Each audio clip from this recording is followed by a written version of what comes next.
अस्सलाम वालेकुम। मैं हूं डॉक्टर तस्नीम, कंसल्टेंट गायनेकोलॉजिस्ट। आज की वीडियो में मैं आपसे बात करूंगी कमर दर्द क्यों होता है हमल में या बैक एक इन प्रेगनेंसी, इसकी क्या वजूहात हैं।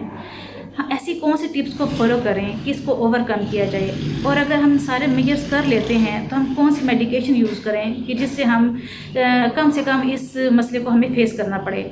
सबसे पहली बात तो ये है कि जैसे ही हमल होता है तो हमल की वजह से यूट्रस का जो अपना साइज़ होता है और यूट्रस का जो अपना वेट होता है वो भी बढ़ना शुरू हो जाता है, और साथ में जो बेबी का साइज़ होता है और बेबी की ग्रोथ हो रही होती है वो उसका भी अपना वेट होता है। यूट्रस का साइज़ और वेट बढ़ रहा है, बेबी का साइज़ और वेट बढ़ रहा है, जिसकी वजह से वो वेसल्स पे और नस पे प्रेशर डाल रहा होता है, जिसकी वजह से बैकएक होती है।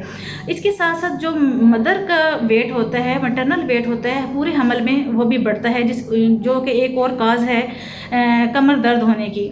सेकेंड नंबर पे अगर हम देखें तो प्रेगनेंसी का हार्मोन होता है जिसको रिलैक्सिन कहते हैं, उसकी वजह से जो मसल्स होते हैं वो रिलैक्स हो जाते हैं, और जो जोड़ों के लिगामेंट्स होते हैं या जोड़ होते हैं वो लूज़ होना शुरू हो जाते हैं, ओके, ताकि बॉडी को प्रिपेयर किया जा सके कि वो इजीली नॉर्मल डिलीवरी की तरफ जा सके और नॉर्मल डिलीवरी आसानी के साथ हो सके।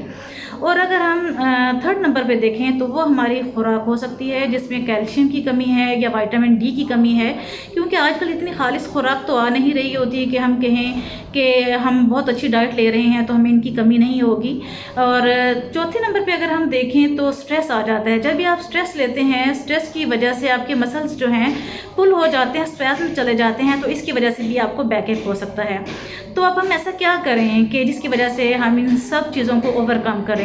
सबसे पहली बात तो ये है कि जो मदर का वेट है, मदर इतना ज़्यादा जो लाइक घी है या पनीर है, मक्खन है, इस तरह की चीज़ें ज़्यादा यूज़ ना करें या बेकरी आइटम्स ज़्यादा यूज़ ना करें जिसकी वजह से उनका वेट ज़्यादा हो, क्योंकि अगर मदर का वेट ज़्यादा होगा तो बैकएक ज़रूर होगी। और दूसरे नंबर पे ये है कि अगर हम जिस तरह पुराने ज़माने में होता था कि लोगों ने दबाने वाली लगवाई होती थी, तो आप भी अपनी कमर को डेली मसाज ज़रूर कराएं, अपने दबाएं, और साथ में आप टकोर करें गर्म टॉवल से या ठंडे टॉवल से, जिससे भी आपको रिलीफ मिलता है, आप अपनी टकोर करें।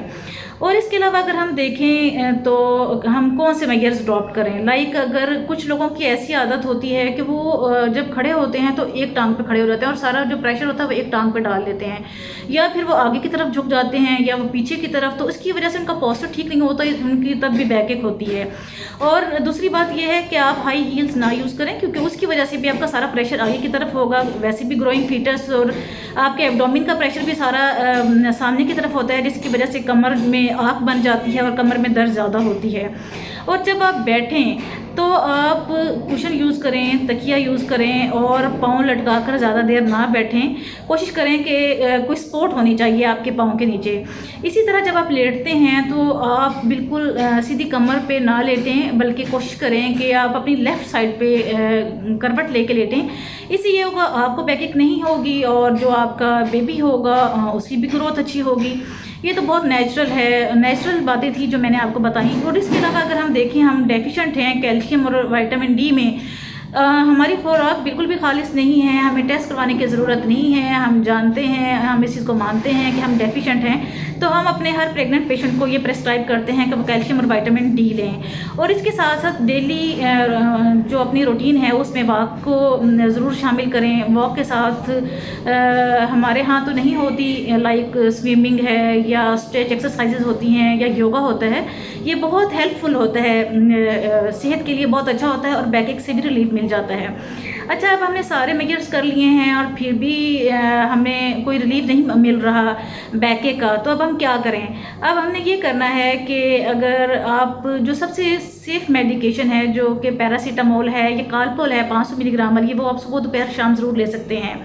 और इसके अलावा आप अपनी जो डाइट है उसके अंदर वो डाइट लें जिसमें कैल्शियम या विटामिन डी ज़्यादा हो, या आप सप्लीमेंट्स लें, अच्छे सप्लीमेंट्स लें जिसके अंदर कैल्शियम और विटामिन डी के लिए। ये तो हमारा था कि हम किस तरीके से अवॉइड कर सकते हैं, क्या मेडिकेशन ले सकते हैं, क्या डाइट ले सकते हैं।